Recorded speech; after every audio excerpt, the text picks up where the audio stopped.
Who is an asylee?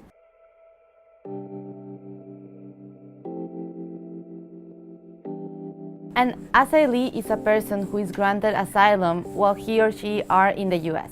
A person who asks for such protection outside of the United States and is then granted permission to enter the United States is a refugee. There are different procedures for these two different groups of people. In the end, they have to prove the same thing, that they cannot go home to their country because of something about themselves that they cannot change or that they should not have to change.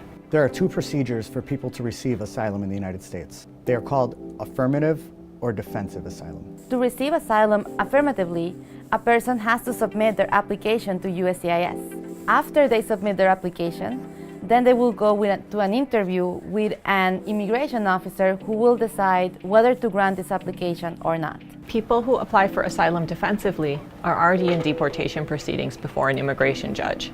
They ask the judge to grant them asylum by submitting their application and evidence to the judge and then testifying in court. All asylees and refugees must prove that they're afraid of returning home because they have been or will be persecuted because of their race, religion, nationality, political opinion, or particular social group. They must also show that their governments cannot or will not protect them from the harm that they fear.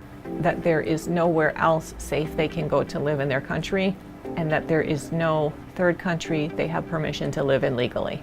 Refugees and asylees are all seeking protection from the U.S. government because they have been unable to get protection from their own governments.